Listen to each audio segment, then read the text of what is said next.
এজন মিয়াৰ গাত হাত লগালে জ্বলিব অসম। মিয়াক জুকাই ললে পৰিণাম হ'ব ভয়ংকৰ।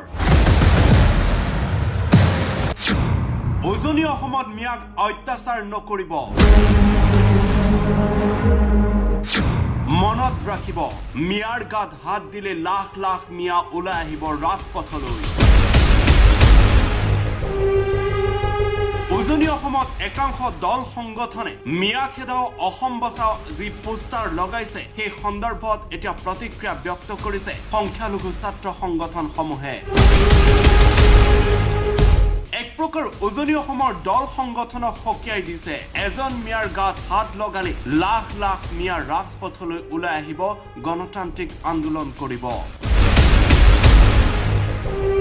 উজনি অসমৰ জাতীয় সংগঠনসমূহক এক প্ৰকাৰ চান্দা পাৰ্টি আখ্যাৰে সমালোচনা কৰি কয়, চান্দা পাৰ্টিক মুখ্যমন্ত্ৰীয়ে ব্যৱহাৰ কৰিছে উজনি অসমত।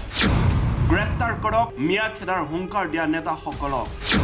অসমখন তেওঁলোকৰ পৈতৃক সম্পত্তি নহয়। হিৰো হ'বলৈ ৰিক্সাৱালা মিয়া মুছলমানক অত্যাচাৰ কৰিছে তেওঁলোকে।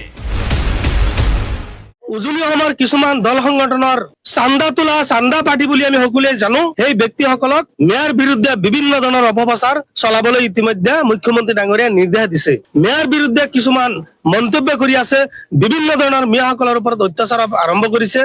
এই ক্ষেত্ৰত আমি অসমৰ মাননীয় আৰক্ষী সঞ্চালক প্ৰধানলৈ আমি আহ্বান জনাইছো যে অনতি পলমে এই বস্তুটো দিয়া ব্যক্তিসকলক চিনাক্ত কৰি আইনীভাৱে ব্যৱস্থা গ্ৰহণ কৰিব লাগে। এইখন গণতান্ত্ৰিক দেশত মিয়া মুছলমান বেলেগ আৰু অন্যান্য দল সংগঠনৰ লগতে জাতীয় সংগঠনসমূহৰ বাবে আইন বেলেগ। এয়া কেনে এখন গণতান্ত্ৰিক দেশ? এইদৰে প্ৰশ্ন উত্থাপন কৰিছে। আজি তেওঁলোকৰ কাৰণে আইন বেলেগ, আমাৰ কাৰণে আইন বেলেগ। তেওঁলোকে বিভিন্ন ধৰণৰ উচতনি দিব, তেওঁলোকৰ বিৰুদ্ধে কোনো ধৰণৰ আইনী ব্যৱস্থা গ্ৰহণ নকৰিব, আৰু একে সময়তে আমি কিবা ক'লে আমাৰ বিৰুদ্ধে আইন ব্যৱস্থা গ্ৰহণ কৰে। যদিহে আগন্তুক সময়ত উজনি অসমত ৰিক্সাৱালা বা মিয়া মুছলমানৰ এজনৰ ওপৰত অত্যাচাৰ কৰাৰ তথ্য পাওঁ, তেতিয়াহ'লে লাখ লাখ মিয়া মুছলমান ৰাজপথলৈ ওলাই অহাৰ হুংকাৰ দিলে এইবাৰ সংখ্যালঘু সংগ্ৰাম পৰিষদে।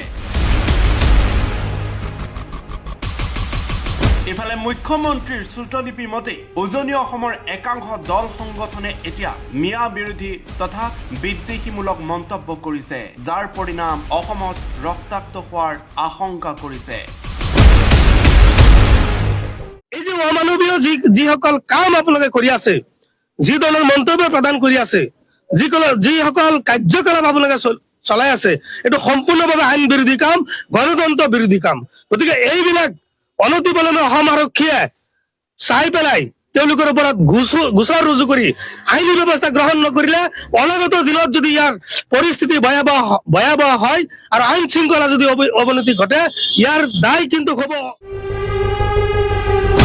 নিউজ ডেস্ক, গণ অধিকাৰ।